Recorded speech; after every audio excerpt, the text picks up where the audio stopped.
going through. One of the two books, as you know, that's named after a lady. The other one is Esther.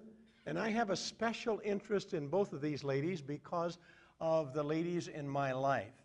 You see, it was 52 years ago, last Wednesday, that I was standing at the front of an auditorium church in Portland, where I'm now preaching. And at the back of the auditorium was a beautiful bride, and she was preparing to come down the aisle to me. And she sang that wonderful song that came out of the book of Ruth, Whither thou goest, I will go. Wherever thou lodgest, I will lodge. Thy people shall be my people, my love. Wherever thou goest, I will go. As in that love story long ago. And so she went on to sing that. Well, my wife's name was Esther. And Ruth, the story about which we're talking today, comes especially to me because a lady who is my adopted mom is named Ruth, and she is staying right over here in Bend right now. In 4 or 5 months, she'll be 93 years of age. I was able to stop and see her yesterday. I grew up in a family in inner city Los Angeles that was ridden with alcoholism, and there were 8 of us children, and the Jessup family moved down to Los Angeles to minister. They had a son by the name of Graydon Jessup who was in the 6th grade, and I was in the 6th grade, and he invited me to church. And I tell you this part of the story not only because it tells you a little bit about me, but also because it tells about the divine providence of God. Even in some very bitter circumstances, some very tough times, God is always at work, just like he was in the story in Ruth. Graydon invited me to church, and as a result, 5 of the Burgess children became Christians, and Don and Ruth Jessup became my adoptive mom and dad, and to this day, they are that. We used to ride down the street. Don bought a limousine, a funeral family car, to haul all the kids. They had 4. There were 5 of us. There were 9 kids between the ages of 11 and 4. And people would stare as we drove by, and he would say, "They're all mine. They're all mine." But the way God works is this. Back in 1936 or 37, my father-in-law, who was to become my father-in-law, Archie Word, was holding a revival meeting in Lindsay, California. And he was always one to talk to everybody about the Lord. He went to a butcher shop, and standing behind the counter was a high school student who was a senior. He was a football all-star. He had a scholarship to go to college to play football. And Mr. Word said, "Young man, you ought to come and hear me preach tonight." Young man thought to himself, I might do that. He came. As a result of that preaching, he became a Christian, put aside his football scholarship, went to Bible college. He went to what was Long Beach and now is Hope, but it was Long Beach back in those days. Then in 1939, San Jose Bible College opened, and he became the first registered student there, which is now William Jessup University. But the story goes on. He got out of college. He went to Dunsmuir, California to preach. He went to Turlock to preach. Then he came to Los Angeles. And he was the one who was instrumental in converting me. It was his son who invited me to church. The story goes on because later on, when we were seniors in high school, he suggested to Graydon and me that we go to Portland, to a little Bible college in Portland, and he thought we would get a good education there. That he recommended in June. We left in August and never been out of Los Angeles to any degree of consequence. Drove up to Portland, went to church there. The preacher was Archie Word, who had converted Don Jessup. He said, "Young man, where are you going to be staying?" We said, "Well, we're not sure." And he said, "Let me talk to my wife." They always had somebody staying in their basement. Came back and said, "Let's go look at the house. I think you boys would be good to stay there." I went there, and in the kitchen was his daughter, Esther. And 2 years later, or 3 years later, we were married.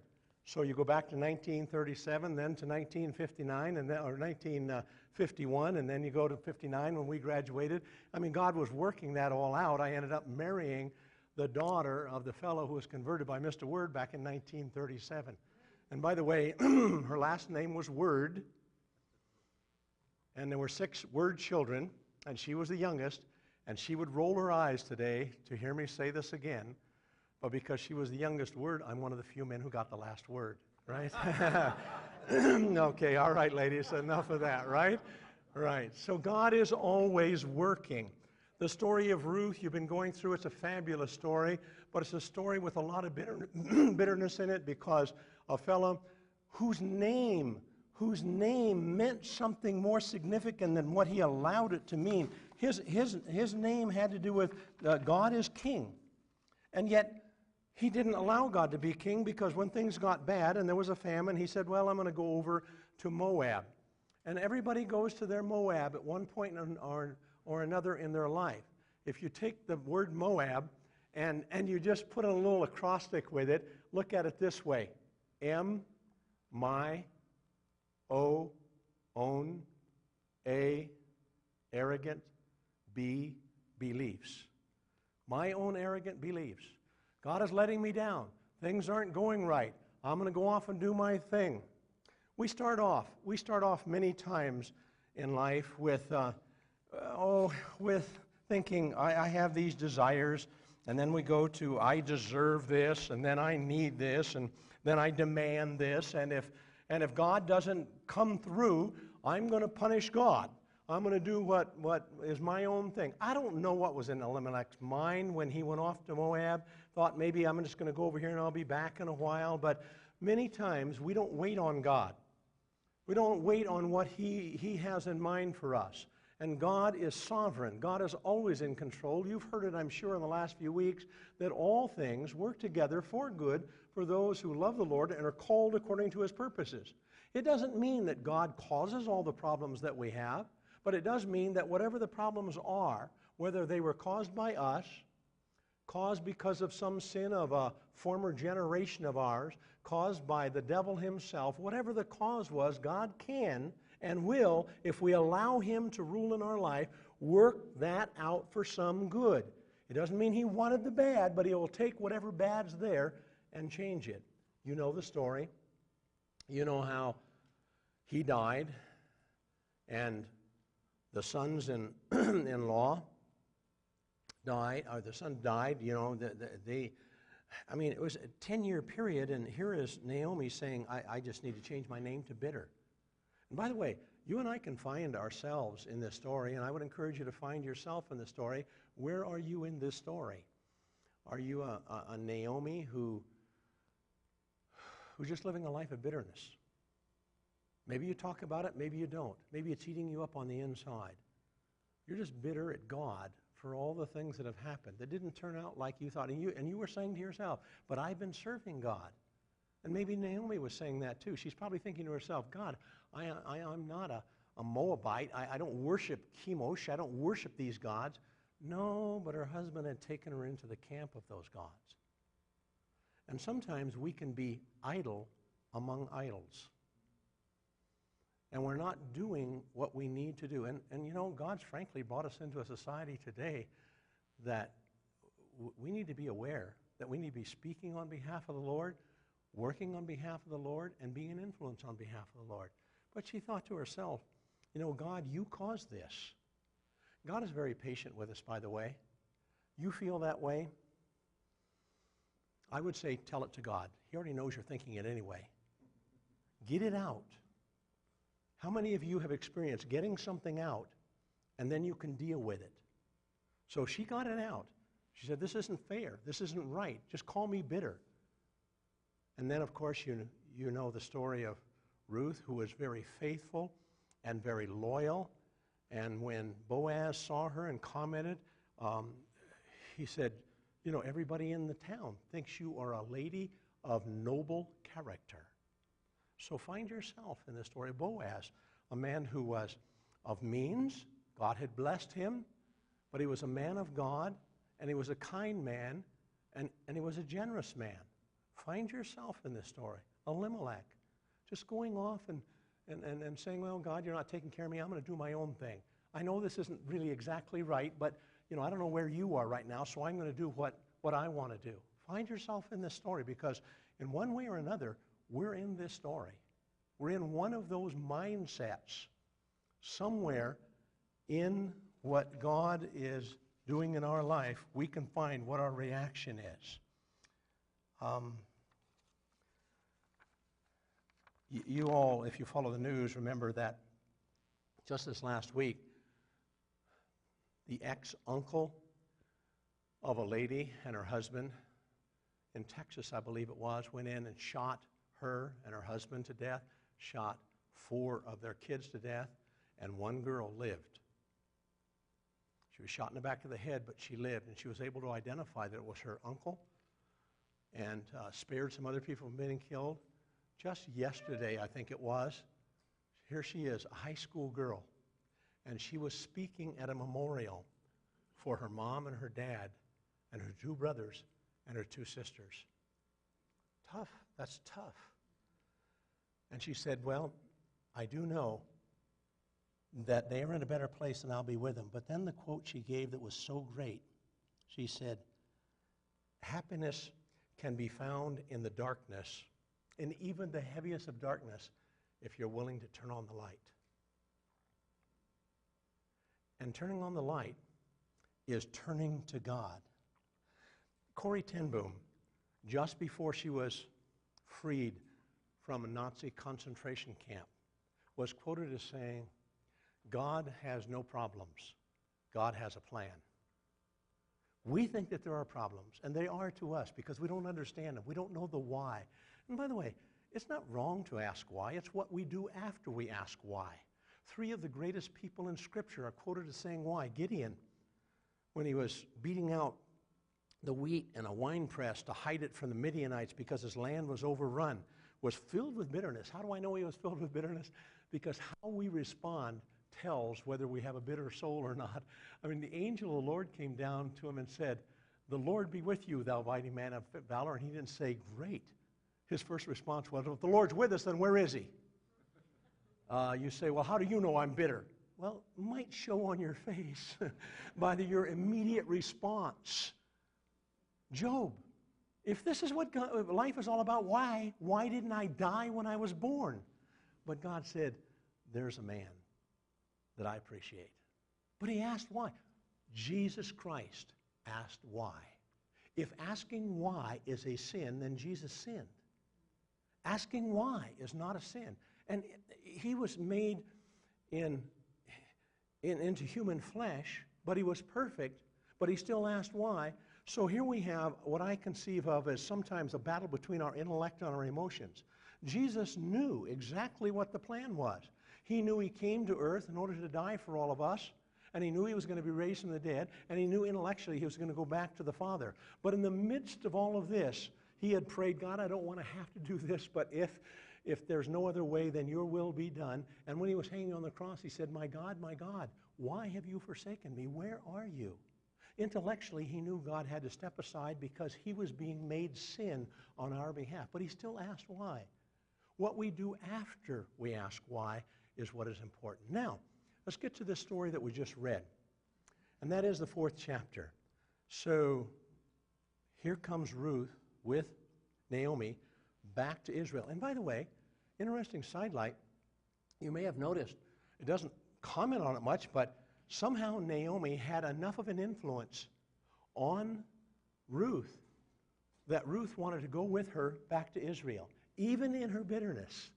So don't give up on God even in that. She manifested some kind of faith. The kinsman redeemer or the guardian redeemer law had said, if you have a relative that loses some land or becomes a slave or has no children in order to pass on from generation, you have the possibility, and if not the obligation, to buy back that land, to buy them back from slavery, or to marry and produce a child so that they can have future generations. You heard the ladies read that the nearest of kin, who was first in line, said, I don't want to do that. And now that I hear that if I buy the land, I have to marry her, and I might lose out. No, why don't you go ahead and do it? Boaz was next in line. So he chose to do that, called a kinsman redeemer or a guardian redeemer. Our guardian redeemer is Jesus Christ. Many years before this, in eternity, 1 Peter says, the angels desire, the angels desired to look into what the prophets had written, and the prophets didn't even fully understand what they're writing, and it says the angels desired to look, what are you doing? What is this plan? I picture God, it says many years before that, and Peter also, before the foundations were set in the world, God put this all in order. Can you imagine him calling all of the angelic beings together and saying, I'm going to create the world, and I'm going to create part of it. I'm going to call them human beings, and I'm going to make them in my image. But I'm going to give them a free will, and they can choose to love me or not love me. And they say, why are you going to do that? They're going to reject you. I've got a plan. What's the plan? Trust me, I have a plan. The angels desired to look into that. He apparently never told them. I just picture, I don't know when it was. Let's say it was the day before Jesus was born to Mary.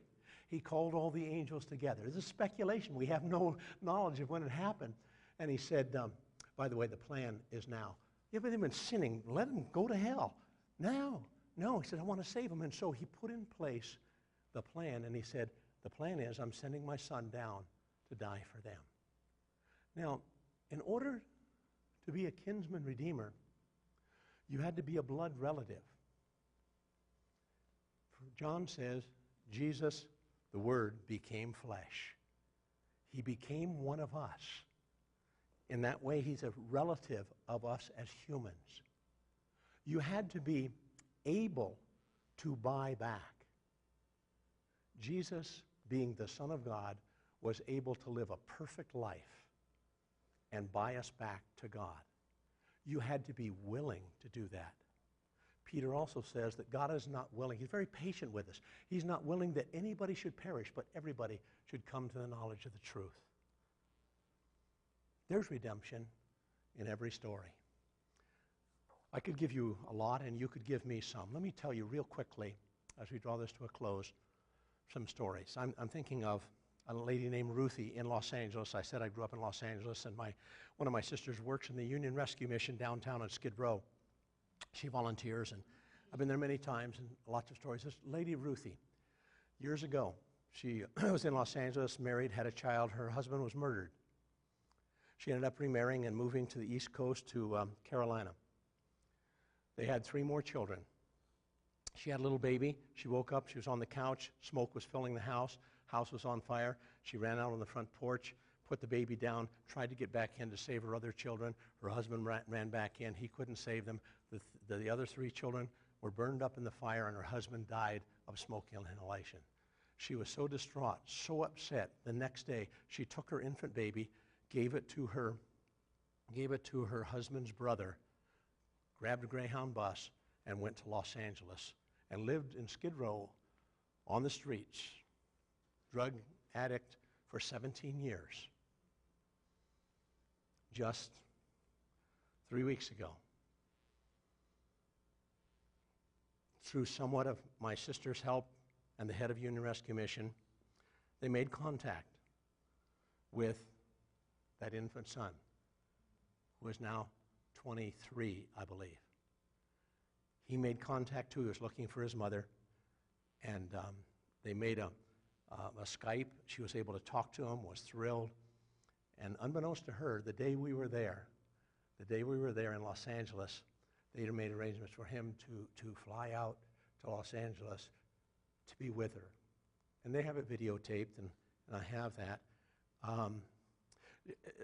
This lady, Ruthie, was serving in the line, serving the food as the hundreds were going by. And her son just got on the line, and she'd already seen him on Skype, got on the line and was standing in front of her, and she wasn't looking up. She was just serving food and serving food. She served food to him, and he stood there, and then she looked up and saw him. The place erupted because everybody else, all 300 or 400 in the rescue mission, knew what was happening. But God has a way of bringing things back together. A young lady that I grew up with in high school, when she was 8 years old, came home from school.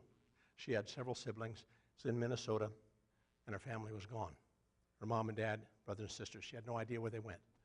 She just tried to hang around the house for the next couple of days. Police came and found out, rescued her, gave her to her grandpa.